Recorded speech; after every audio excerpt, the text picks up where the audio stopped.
Hello, everybody, and a very big welcome to everybody to our State of Governance webinar. I'm going to introduce our guests in a moment, but I just wanted to say a very big welcome to everyone. People seem to have come to our webinar today from all around Australia, which is fantastic. Our topic today is all about climate change, social inclusion, and gender equity. And we know that there's a whole lot of legislation and requirements out there right now that as boards, directors, and executives, we're all doing things about. But the main reason we're going to talk about this today is because all of you who work with us in the governance review and development programs with the Governance Evaluator and our partnership with VHA and ACHG are telling us that climate change, social inclusion, gender equity are important things. They need to be on our agenda, but a lot of us are like, well, what exactly are we meant to be doing about all of these? And in particular, what are some really important things as directors, boards and executives we can do to lead these things? So I thought, who better to talk to than our three guests today to get them to talk about what is it that we're meant to be doing and, more importantly, give us some tips. So, Micaela, welcome, and I'm really looking forward to chatting to you today. So if you'd like to introduce yourself and tell us a little bit about what you've been up to. Great, thanks, Fee. So as Fee mentioned, my name's Micaela Drieberg and I'm from the Victorian Healthcare Association. I'm the Director of Strategy and Engagement here, and I've been at the organisation since December 2020. Prior to that, I worked at the University of Melbourne as well as Monash University, teaching into Master of Public Health and Bachelor of Public Health. And I have 20 years experience across public health. So a wide range of areas that have led me to where I am at the VHA now, where we work directly with members that are large public health services through to small rural hospitals, through to community health and public sector aged care as well. So I'm really happy to be here and to draw on that experience, in addition to my role as a director in community health as well. Terrific. I'm really looking forward to talking to you about these three topics. Joanne, a big welcome to you. Thank you, Fee, and good afternoon, everybody, and special thoughts to everybody that's in lockdown at the moment. We've just been told in Melbourne that our lockdown is going to be extended for another 7 days. So isn't it wonderful that we've got this fantastic virtual platform to keep us connected with the professional community? My name's Joan Moorfoot and I'm the Executive Director of the Australian Centre for Healthcare Governance, or ACHG, as you heard Fee refer to it before. So my role with that organisation, which is part of the Victorian Healthcare Association, is to provide governance consultancy and support to the health and community sector. I've been doing that for the last 4 years, but my background is in health. I'm a clinician originally, but I have special expertise in quality and clinical risk management in particular. So I bring that lens to this discussion. I'm also an experienced board director. I'm on the board of West Gippsland Healthcare Group and Uniting Big Tas. So thanks, Fee. Looking forward to the discussion today. Yeah, I'm really looking forward to hearing your perspective as well. And Julia, big welcome to you today. Thank you, Fee. Hello, everybody. To introduce myself, I work with Governance Evaluator, doing some of the work with boards around the performance evaluation and assessments of skills matrices. But outside of that, I'm an interim executive. At the moment, I'm working in the Victorian Building Authority, looking at rolling out the move of their workforce to 100% working from home, and then gender equality. We've got a big project going on that's going to be not only internal but externally facing there, so I deep dive into that topic. In terms of background, I developed my love of health when I was working in medical research as an HR director, and have stayed in the sector broadly through aged care, disability, so on, mainly with a lens around consumer employee experience. I'm a director as well on a community health board, and as the other third plank of my portfolio, I do a lot in the advisory space for health-related businesses. That's me. Lovely. Thank you, Julia. Terrific. This is going to be a great conversation. So what I'd like to start with today is to talk about climate change. Now, Joanne, on the back of you actually talking about going back into lockdown again today, I remember back to early 2020 when we went into lockdown for the first time in March. And what happened was it completely distracted us all from the fact that a lot of the services that we work with in health and not-for-profits and all sorts of organisations across Victoria and New South Wales were being ravaged by bushfire. Not only ravaged by bushfires, but were also in incredible heat waves and on the end of some significant droughts. And I think that on the back of that, it's good to talk again about climate change and for us not to be too distracted at the boardroom table and hear what is it that we're actually meant to be doing and thinking about at the boardroom table. You know, like, are we all meant to be watching that David Attenborough video again and reminding ourselves this is such an important topic, and we're not even allowed to be distracted by COVID. So Micaela, with your experience at the moment in your incredible strategy role with VHA, tell us about what are you learning at the moment about climate change and what the board's roles are? Well, from our perspective, we've recently held a forum with a number of our members, specifically looking at climate change adaptation plans. So the Victorian government's released a series of different adaptation action plans for different sectors, and health and human services is one of them. So it was a really great opportunity to put climate change and adaptation and mitigation and resilience, and there's distinct differences between all of them, back on the table, because we are so consumed with COVID right now. But this is very much something that should be at the forefront of all our minds, certainly from a risk perspective, but just in terms of thinking about how business continuity, what it looks like moving forward as well. So this is a good catalyst to bring it back on the agenda. So, and it was really interesting from a VHA perspective to see who was interested and who was able to be engaged through this process. So we had representation from a number of our members, from infrastructure through to people that are specifically employed to look at the wider umbrella of sustainability, and directly involved with service delivery as well. It was very much at the operations level, and so it would be interesting to see how much of a conversation does happen at the director and the board level, because just from conversations we've all had, it's not commonly there, even though we do see a number of health services do have some form of sustainability plan in place.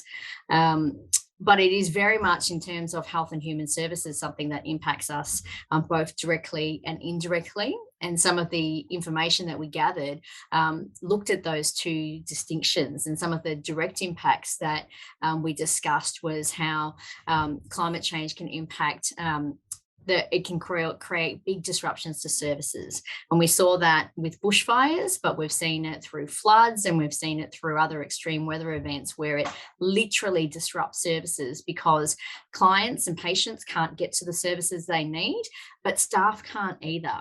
And technology fails us, and the list goes on.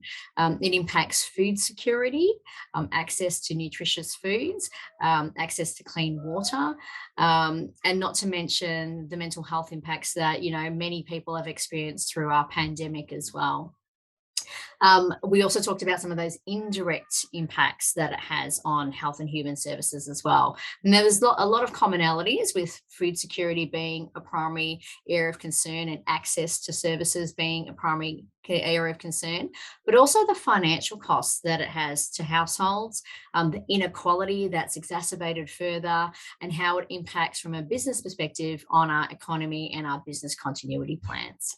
So there's some of the common themes that came through with just discussing with our members, specifically when we were looking at climate adaptation plans for health and human services. And I'm sure other sectors are experiencing similarities, especially when you think about infrastructure. But in terms of service delivery, there's some real indirect and indirect impacts. That's incredible. And did you, from a tips perspective, for those who are saying, okay, we're going to look at our strategy, we've got to actually get some things in line here. Did you see any really good examples of what some are doing? I know Joanne has some fantastic examples in this space. Aha. My main point here would be to be aware of what's happening within a wider context, and I come from a very policy-driven perspective. So to come along to sessions like this and to be aware of what's bubbling along as priorities, and Governance Evaluator certainly has oversight of that. But from a practical point of view, is when these plans and these strategies and these frameworks are coming to you as a board director, it's not a ticker box exercise. It's how does this impact our organisation? What is my responsibility as a director to make sure that this is something that remains a priority and is embedded throughout the organisation, that can be supported from an executive level and driven from an executive level. Terrific. That is so good. And that is a perfect segue to Joanne, because I agree, Joanne, you've got actually some hands-on experience in this area and some good information about some changes that are happening around risk and risk evaluation. Absolutely. And, I think you were quite right in your introduction, Fee, that we had one of our worst bushfire seasons in history in 2019, 2020, and we were thoroughly distracted by the pandemic, which followed closely on its heels. But we know that climate change is the crisis of our generation. We only have to look at the report that's come out from the UN in the last couple of days, and it's called it a humanitarian code red. So, I think globally, our generation has a responsibility to look at how we can respond to the crisis that we have unfolding at the moment. So, interestingly, we talked about the bushfire season. It wasn't unexpected. And in my conversations with the Victorian Managed Insurance Authority, so VMIA, which is the state insurer for all public services in Victoria, they have said they have gone from a bushfire being a once in 50-year event to being a once in every 10-year event. They are insuring for catastrophic bushfires. And the same with floods. You only have to look at the recent experience we've had here in Australia with significant flood activity, catastrophic weather events. It's very much a reality, and the frequency and severity of those events is getting higher and closer together. So it has to form part of our risk management strategy at the board level. How do we plan for disasters? What are we doing as an organisation to make sure that we're prepared for disaster management, and what is the role of the board in that particular process? For myself, I'm on the board of West Gippsland Healthcare Group. You might recall that not too long ago, only a few weeks ago, there was catastrophic flooding in the Latrobe Valley. Now, my organisation wasn't directly affected by that, but the health services that were in the peak of the flood area certainly did have some impact. So we had to look at how could we support them? What could we do to help them get through those particular challenges? And some very practical things were around, we have a linen service. We provided them with linen because their local laundries, etc., were out of action. So that was our role in that particular disaster planning process. And metropolitan organisations might think, well, bushfires aren't necessarily going to impact on me directly. But unfortunately, if we have a whole series of health services out in the rural regions that are impacted directly by bushfires, they're going to have to pick up the overflow. How can they swing in and help provide health services to those affected areas? So it's really important that as part of this whole climate change discussion, we start bringing disaster planning, really practical disaster planning, in at the board level. What I also think is really important is that the board is the senior leadership team of the organisation. They set the culture, they set the expectations. And if the board is not interested in climate change and environment sustainability, why would we expect the rest of the organisation to be interested? Where's that leadership coming from? So I think it's really important that boards discuss and consider what is their role in providing leadership around environmental sustainability, and what are they doing to show the organisation that they see it as an important issue. So, for example, in many public organisations, there's an expectation that they have an environment sustainability plan, that they are actually working towards reducing their carbon footprint, that they're working towards increasing water security, etc., those sorts of things, reducing waste. So how does the board keep abreast of what's going on there? Are they looking at the improvements that are being made in the organisation? Have they set some KPIs around carbon reduction, around reducing waste? It's really important that the board actually sets the tone and sets the expectation for the organisation. So there's a real role for the organisation to play. So for me, there's two things for the board. It's around that disaster management and what's the role of the board in terms of disaster planning, but it's also around that proactive environmental sustainability and how the board's leading the way in their expectations across the organisation. Oh, Joanne, I think that's so true. And look, to your point, Joanne, about the metropolitan or the larger regionals, if you're in Athens right now, your suburbs are burning. And so, to your point, it actually does affect every single one of us. It's really Absolutely true.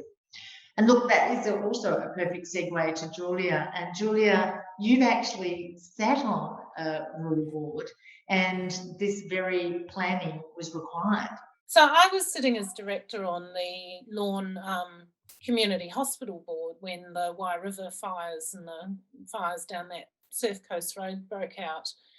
And we had a dementia unit inside the hospital, a residential dementia unit. We'd been able to furlough most of the patients across to other regional hospitals, but we made the decision as the board that the risks to our residential clients was going to be too great. So I guess I would say that my insight from there would be there's a distinction between emergency planning, which this was, and business continuity. So we had to make the decision that we would have to do a stand and defend rather than try and, relocate. I think there were probably 20 people. The only other place that we could have taken them was down to the beach to the surf club. So much easier to stand and defend, which meant that we had to make room for, I think there were 10 to 12 fire appliances on the helicopter pad, spraying water across the hospital. And a lot of people won't know what the hospital looks like, but it's a gorgeous little regional hospital that is surrounded by gum trees. So we had to review that too. My other experience is in aged care as an executive, and I guess that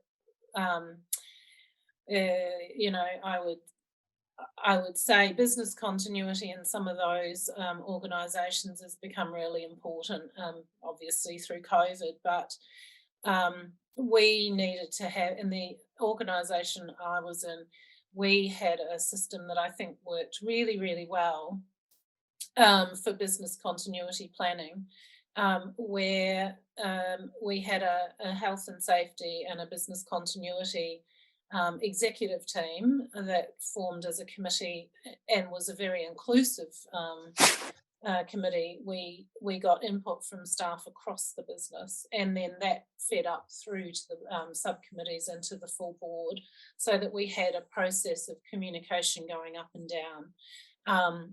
And we deliberately looked at all our supply lines, all our business processes, all our technology, everything through the business so that we could stabilise any disruptions or critical operations really fast. We set ourselves a 2-hour response time, and we made a mechanism where we really looked at capitalising on any learnings that we had coming out of incidences. So we integrated emergency planning and business continuity into that meeting. And I think it really builds capacity and resilience back into the business when you do that. Yeah.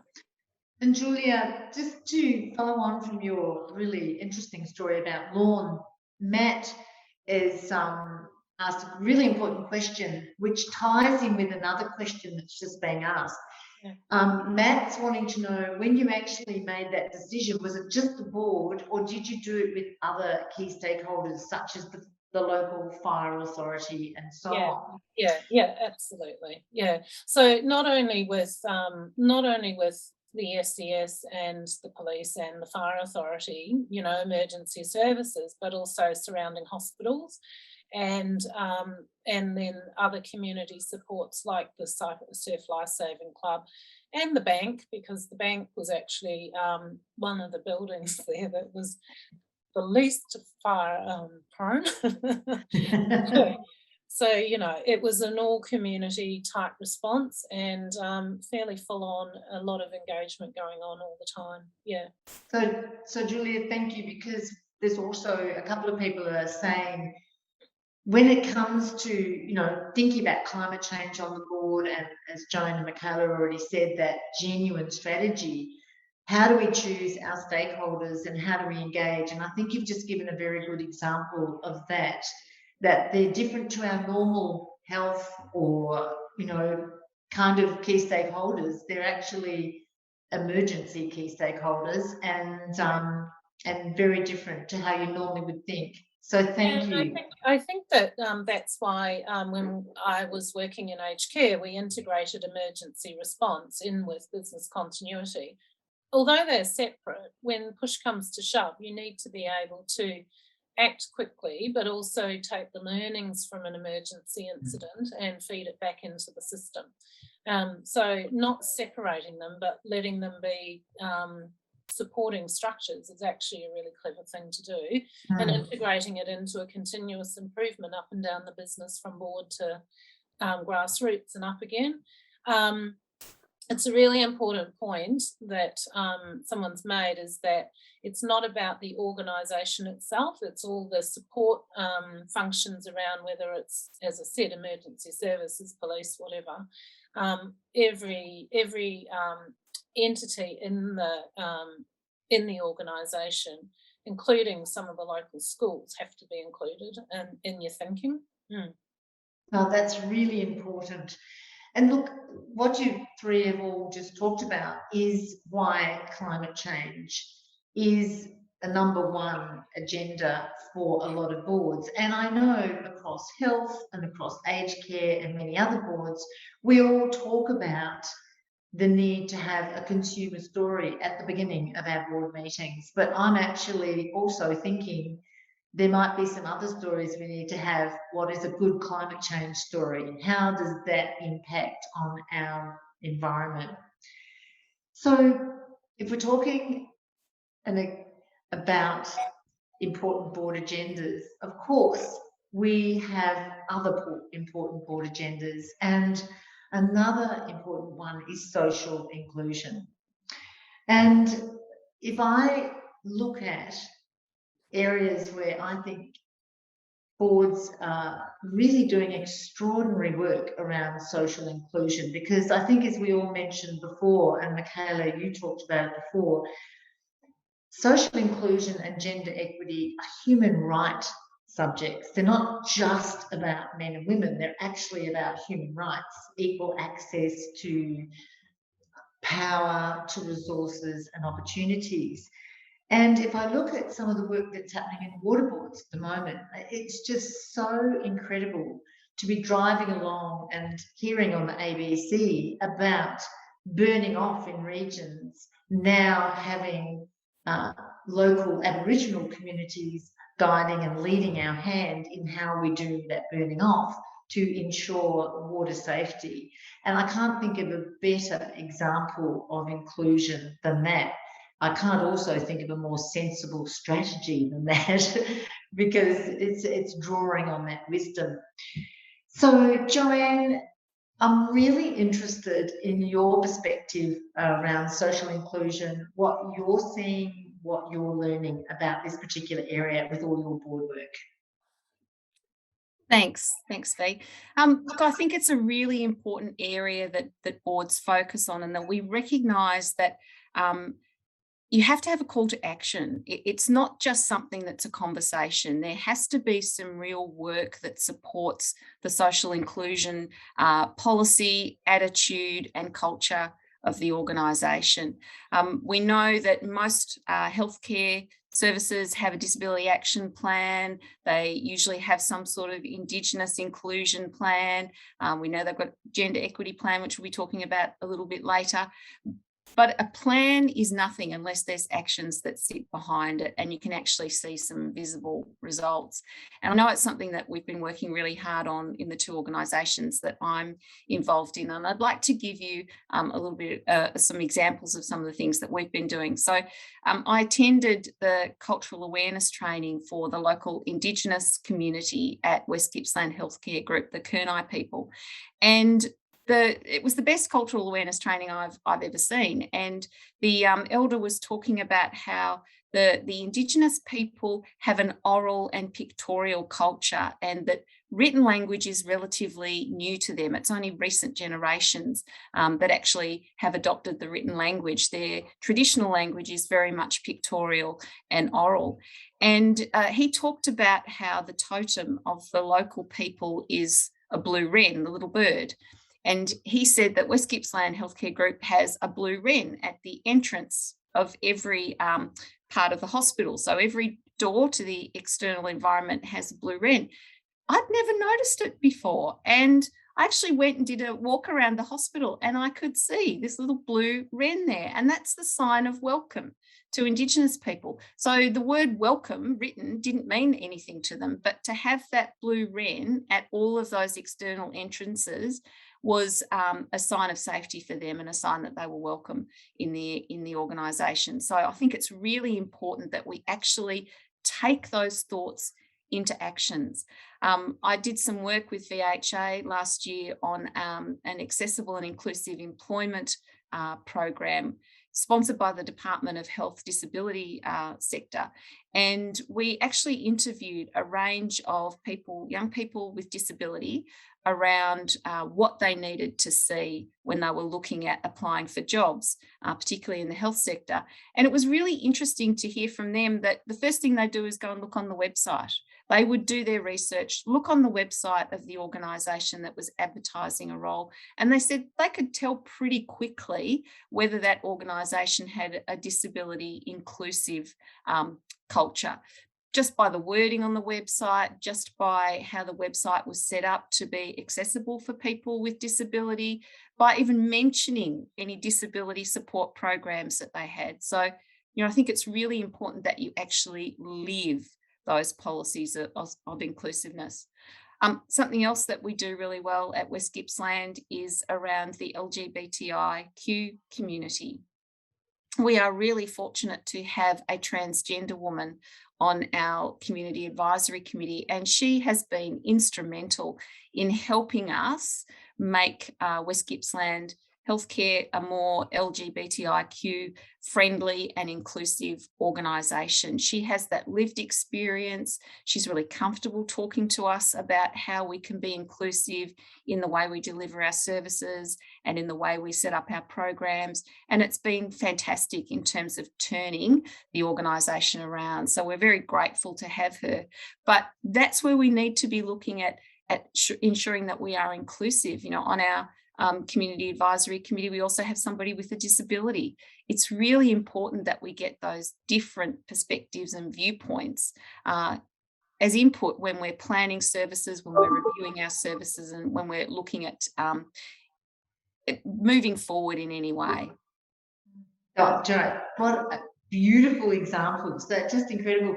But I think the biggest message I just got from you is it cannot be tokenism. No, absolutely not. And It's got to be real. Yeah, and actually set a smaller agenda and really do it rather than a whole lot of big stuff. Love it. Julia, from your perspective, and I know you are an absolute advocate of being genuine and no tokenism. So tell me about some of your experiences and what you've learned.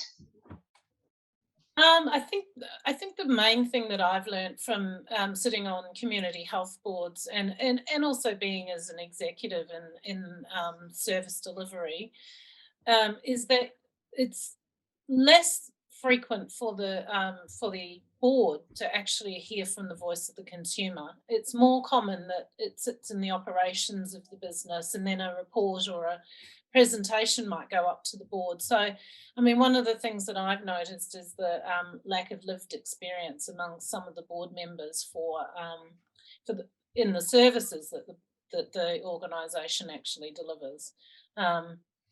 So people are hired onto a board for their skill rather than necessarily understanding the lived experience. So if I go back to aged care, it's more common that the board members are men, and it's usually the case that the carer of the client is a woman. And so you're immediately getting a potential for a disconnect around understanding how to shape service delivery to meet the needs of the client. But I, we were talking yesterday about an area close to my heart, which is not necessarily high on the agenda for diversity, and that's people with neurodiverse conditions. So ADHD, Asperger's, autism, we have them in the workforce all the time. And I've noticed across my time as an HR director that people like that are often treated as performance management issues, and they're not. We don't have systems and structures that actually fit to the way that people with incredible intelligence and creativity actually operate. So unless we're inclusive about how we shape the way our organisation shows up and creates that safe culture, then we're making it really, really difficult for quite a proportion of the population. No, it's true. And Micaela, you too have a real advocate of this being a genuine strategy, not just talked about at the board. Yeah, and I think both Joanne and Julia touched on the two important components to keep front of mind when we are talking about social inclusion. It's making sure outward services are being as inclusive as possible, but also that we are looking internally at our operational level and at our governance levels to make sure that that's reinforcing the message across the organisation. I think it's really important to not just focus on one and not the other, because it really is just tokenism otherwise. So I think Julia made some really important points there in terms of looking at diversity when we are looking at our boards and our executive teams in particular. And we'll talk about this a bit more with gender, but that's an obvious one that we'll unpack a little bit further. That is initially on people's minds when we are talking diversity, but there's so much other forms of lived experience that needs to be represented as well, and can really shape decisions and the discussion that's happening across the different areas within an organisations and with the communities that we relate to as well. So when we are talking about diversity, we're thinking about things like the type of faith people have. We're thinking about their cultural diversity. We're thinking about if they identify as Aboriginal or Torres Strait Islander. Do they have lived experience with a disability? Do they ultimately reflect the communities that we represent? And we see that a lot with our health services, particularly in our regional and our rural health services, where there's a real balance that needs to be struck in terms of making sure we have that lived experience from having a local understanding and a local knowledge of the communities in those local areas, but also balancing that with the skills that are needed and required from a governance perspective as well. And finding that balance can be quite a challenge for boards, and is an ongoing area that we're trying to address, where, again, it's, do we have the right skills to be able to provide direction for a service to be able to deliver the health services, in this case, that they need to for their communities? But how well do we understand our communities? And are there other ways to be able to do that outside of having that represented on a board? And there are a number of mechanisms where you can. And I saw there was a question earlier about identifying our stakeholders and how do we connect to those stakeholders. And there's been resources recently released that look at how we can elevate those stakeholder voices to the board as well. So what other mechanisms can we use where we are talking at a governance level about essentially social inclusion, that lived experience, and having diversity in terms of our thinking? It's actually a scary thought when it feels comfortable as well, that you're surrounded by like-minded people. It feels comfortable and you feel like you're on the right path when that's the case. But I've certainly experienced when someone has the opposite view of me, that's really when you're demonstrating you are being inclusive as possible, because if you have different views, you're reflecting those different views and experiences of the communities around you. And that's certainly something I experienced within a prior life when I was in local government as a mayor. It was making sure we had those different views around the table that represented the diversity of the communities that we represent as well. That is a really good way to put it. If you feel uncomfortable, then that's actually a really good thing. And Micaela, to your point, I know that quite often it is really hard and quite restrictive to actually have people sitting around the boardroom table that reflect that diversity. And I think, to Joanne's point, and to answer quite a few questions here today, is that the other ways of bringing that diversity or inclusion to the table through committees, is that the only way that you can think of that we can bring that diversity or inclusion to the table, as Joanne mentioned? Joanne, have you got any extra thoughts on that? Yeah, sometimes it is very difficult to actually recruit people locally that have that lived experience. As I said, we've been very fortunate to get the transgender person on our community advisory committee, but you can certainly co-opt people in with that lived experience or with that expertise in that area to help you with particular projects, or for example, looking at your website, asking somebody with disability to give you some feedback on how could you improve the organisation website to make it more readily accessible to people with a disability. There are lots of people out there that do have expertise and are available to consult in those spaces. And so it's around thinking a little bit more outside the square. And as I said, recognising that that's an important part of implementing your diversity inclusion plan. No, that's good. And Micaela, what are your extra thoughts on that as well? Just moving away from that for the governance space and reinforcing some of the stories that Joanne and Julia shared, is just how the visualisation can be a big signal in terms of how inclusive you are being in terms of an organisation or not. If you think about when you enter your reception areas, how inclusive is that? Are there boom gates to enter your car parks? Are the doors readily open to people of all walks of life? How high are your benches?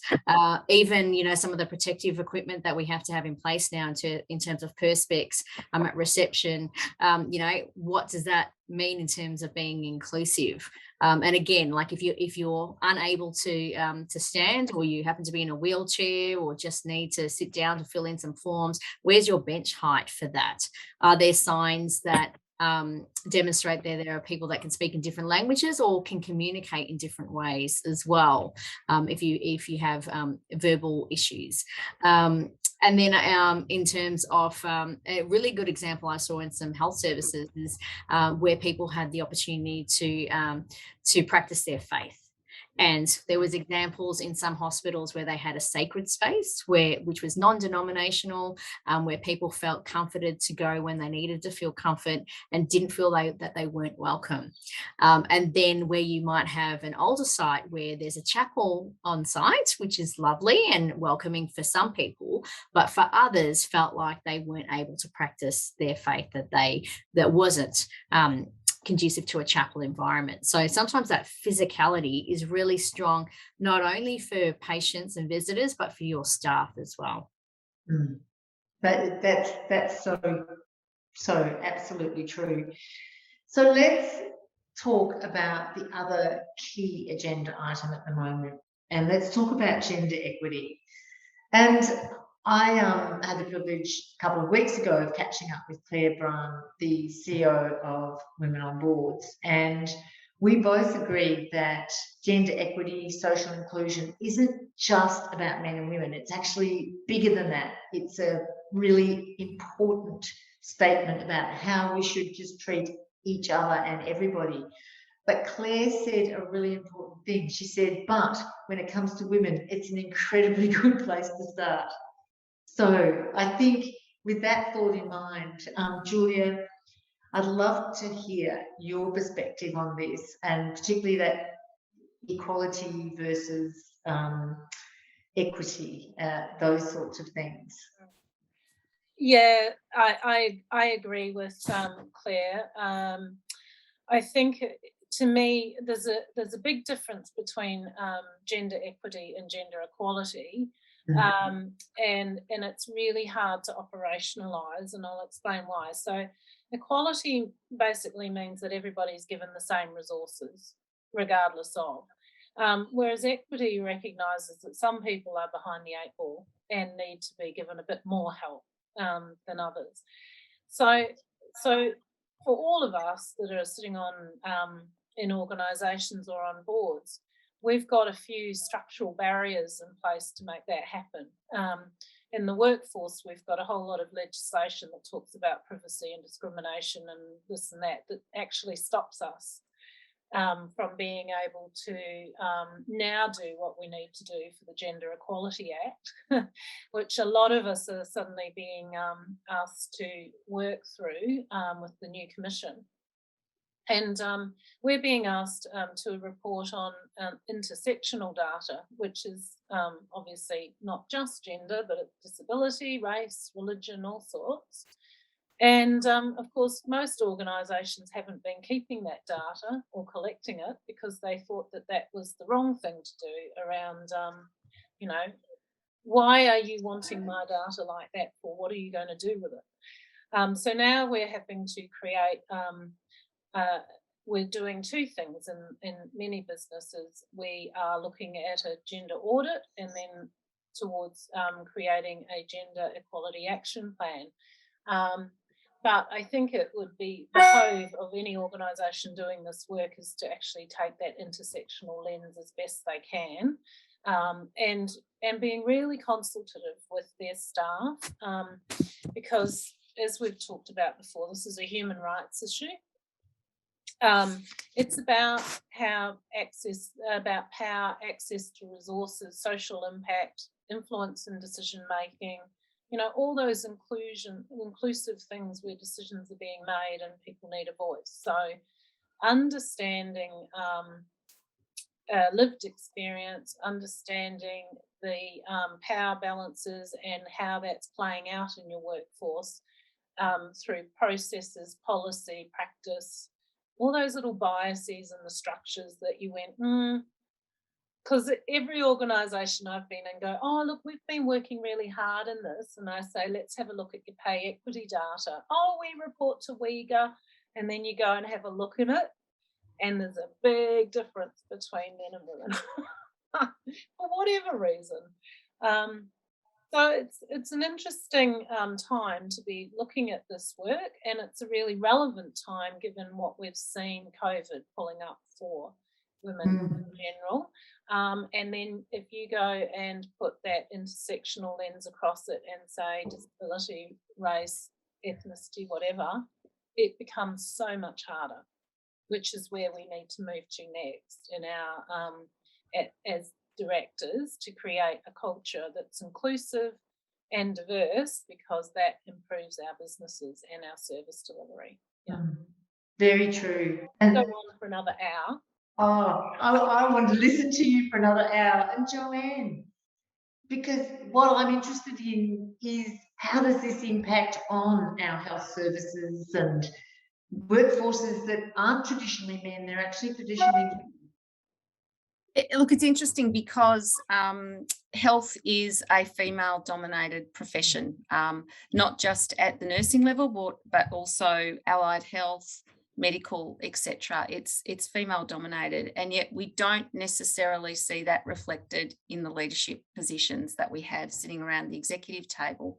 I think there's been substantial improvement in recent times at a board level, and we do have an affirmative action process in Victoria where there is a requirement that boards have appropriate gender balance. So we've seen a significant change in recent years, and we have more women on health boards. In fact, the board that I was on in West Gippsland, we struggled to find men for a while. There was one lonely man on our board, and the rest were women, but we have restored balance there a little bit more in recent years. But that's a new thing. And I think if we are going to, again, it's like our social inclusion discussion, you have to live the policy. You have to live through your culture, through your appointment process, etc., gender equality. And despite being, as I said, a female-dominated industry, we don't necessarily see that reflected in the leadership positions that we have. So it's something that we do need to be working towards.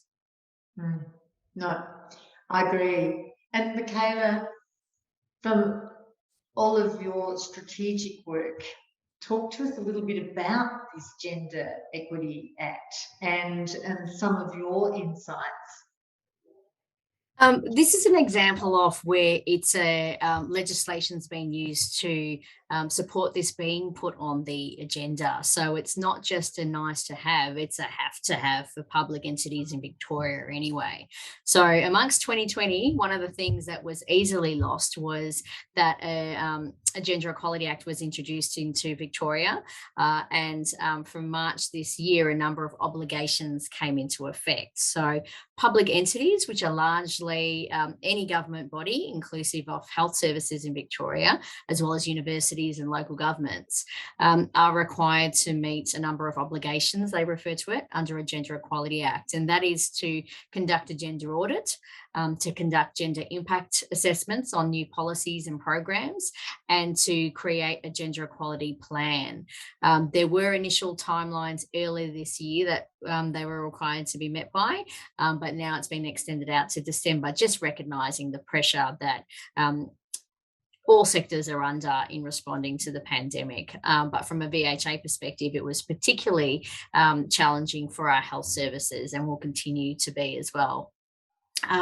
And whilst there's a number of obligations that are required, and if you weren't aware of it, your operations are tearing their hair out trying to meet these obligations. It's really about, this is a bigger cultural change conversation. This is a trigger and a catalyst for making sure that it's something that is at the forefront of our minds, but there's a real risk that it's lost in the operations of conducting an audit and writing a plan that you may or may not see as directors, but our responsibility is to do something about it as directors and to embed it throughout our organisation. I saw an example that came through recently where, through conducting audits, a particular council recognised that a number of their places were only named after men, or significantly only after men. So they are now making a change and revisiting that when they are looking at renaming stadiums and places and streets to make sure that there's a balance there in terms of gender equality. But at an operational level, it's about making sure we're looking at both genders as well. So by and large, it is women that are affected, but there are other examples of how it impacts men impacts women as well. So, for example, access to parental leave. So, most organisations will have some form of parental leave for women, but does that still exist for men? And if it does, is it enough to be able to support having a new child come into your life? Where are your change tables located? Is that in practice reinforcing that both mum and dad have a role to play? And so these are some really practical examples of where these obligations from an act perspective and a legal perspective that has been used as a catalyst to put gender on the agenda can bring about really practical outcomes. But without the support of an executive, without the support and the leadership from a board looking internally at themselves, we won't see that come to fruition in terms of some of the outcomes. No, exactly. I think that that those examples are fantastic. They really are. And I totally support what you're all saying, and that is that there is a lot of activity going on in the organisation, but the board need to ask the questions and get that information, and it needs to be a really important discussion. And Fee, we're seeing lots of fantastic changes. I was about to say, we are. I refer to my time in council. I was on a very gender diverse and young council, which was an absolute anomaly across the country. And several of us had babies while we were on council, which that council had never had to deal with before, and, you know, had to adjust to doing things a little bit differently. There were babies in chambers. There were dads that brought their babies along to events. You know, there was things that had to change. When I was appointed to my role as a director in community health, I was pregnant at the time. I had another child since then. I was pretty much pregnant the whole time, or had a baby with me for the first few years of my appointment. And I never, ever felt like I wasn't welcome. It was always as inclusive as possible. So we're seeing some really great changes there that then allow that diversity that we want to see embedded throughout an organisation. I'm sure there's lots of examples of an opposite experience of that, but from my perspective, I've had a good one. No, I think there are some fabulous examples. And just sneaking back to Julia's point before about you know, recognising in the workplace that the different conditions that people come with. I just saw the most extraordinary piece of research that's been delivered this week in Victoria around making workplaces more sensitive to people with, you know, Asperger's, but more importantly, autism, and about the noise levels and the way things are set out. And I thought, what a wonderful time we're in when those things are openly discussed. I mean, I can remember when my children were at school and they started coming home and talking about how to recognise other kids who had those different kinds of things that they came with, and how to actually support them in the playground and things like that. And I remember thinking, this is fantastic. And actually, I think some of the schools are probably a little bit ahead of us in our workplaces. And I think that's the job of the board, to look around the table and actually dare to talk about those things. It's really interesting. Fantastic. So I think let's sum up now. Let's talk to each of you, the three of you, because a real theme that is coming through is that this overall is a cultural piece. So I'd just like to ask each of you to sort of sum up and maybe give us a tip for today in finishing this discussion. And Micaela, I'd love to hear from you. What is a tip from you, particularly given your focus around this being a real cultural piece? I've got a few tips, Fee. Good. I like that even better.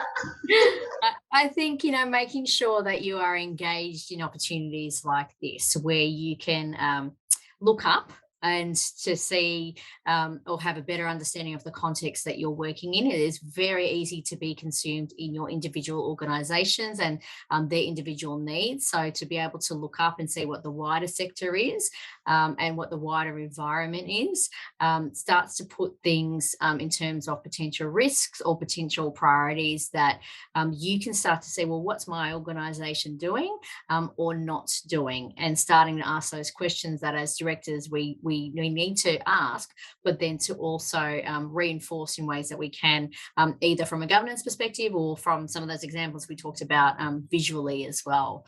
So I think that's a really practical way forward, to continue to invest in professional development so that you do keep up to speed with these opportunities, but then how you can practically support your organisations. At the VHA, we have a number of different initiatives that we have been introducing in terms of board essentials for training for our board directors, but also a lunch and learn series, which will start next week, where we look at specific areas, such as next week will be the induction of board directors. So it's how can you continue to participate in initiatives like that to keep yourself upskilled. But being a bit of a policy nerd, I'd also strongly encourage you just to keep an eye out for what's happening in that governance space, because that will often drive, if it's not there already, things that are the have tos, not just the would like tos. So I'd really encourage you to subscribe to a range of different newsletters, certainly in the 3 topics that we've talked about now, but more broadly in terms of governance. That will be something that you can scan and delete or file away later, but will often lead you to more detailed areas you can look into. But also Engage Victoria often are doing a range of different consultations that can give you a little bit of a heads up in terms of some areas that you might need to be across. Terrific, thank you. Julia? I probably come with a slightly different lens too, in that while I understand that cultural safety is really important, I'm deliberately looking now to surround myself by people who will deliberately rock the boat. I want to see all the holes in the system, all the things that they see that I might not, and just bring me, don't bring me solutions. I want the problems and I want the challenges now. My job in any capacity I'm in as a senior leader is keeping rocking the boat, but I've got to keep it steady as well. So taking that, what I mean by that is taking all those insights and then how do we build that back into an improved system that's actually going to make it much more healthy for everybody. As a practical example that I'm dealing with at the moment, we've got the cladding safety issues going through the VBA. Most of the board and the executive are women, which is interesting, and first time I've ever worked in a situation like that. I'm usually one with all the boys, but it's the practitioners out there are largely men. Very unusual to get a female plumber or a building surveyor, and yet most of the clientele that we're having to deal with are women who have no, there's just such an amusing and sort of like mismatch. And I saw the same thing in family violence when I did a piece through there, reorganising and scaling a service.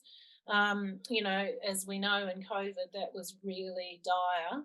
And some of the peaks were starting to take the issue from a different lens and look at removing the perpetrator from the home, not the mum and the kids, so that everybody was stable and you could provide some wraparound services to the perpetrator, get them sifted and sorted, and then deal with the whole situation. That was, the first time anything like that had ever been tried, and it was really successful. That's really good. Really. I love, so you're a little bit like what Matt is saying, comfort zone and growth zone are not the same zones. No. So go, Julia. And Joan, Joanne, what about you? Look, I think it's really important for boards to recognise the role they play in leading the organisation. They are the apex. They set the tone. We all know that the board sets the culture for the organisation. So particularly with the issues that we've talked about today, social inclusiveness, climate change, gender equality, if it's not important to the board, how can we expect it to be important to the organisation? So the board has to take a leadership role. They have to set the expectations around what they want to see happen to the organisation, what sort of actions they want to occur, and they have to follow it up with seeing the evidence. so that there is actual proof that the organisation is living climate change, responsibility, social inclusiveness and gender equality. Otherwise, it won't happen. Fantastic. Thank you. The insights and the discussion today have been absolutely wonderful. Thank you, the three of you. Thank you so much. Thank you for your time. And I'm sure everybody has left with an awful lot of tips and information today. And I guess for me, the biggest thing I've got out of today, listening to the three of you, and something that I think is really uplifting, is that each and every one of us can actually do something. Like, this isn't one of those look out and who's going to do something, why aren't the executive bringing me a report, why isn't someone else doing something. This is actually each of us, after this session, be brave, go and ask, what are we doing about these three things at our boardroom or on our executive? So thank you. That's the message I've got out of today. So everybody, thank you so much for coming. Look, I just want to put a big vote out for all of you to consider coming to the VHA Lunch and Learn. I think this is a great initiative, and I actually think as directors and as executives, it's given you an opportunity to discuss something and hear from the horse's mouth, so to say, what are some good ways of doing these things. And I think talking about induction is crucial. Right now, it's crucial. So please, you really should all consider going. And again, thank you, Micaela, Julia, and Joanne. It's been wonderful. Bye.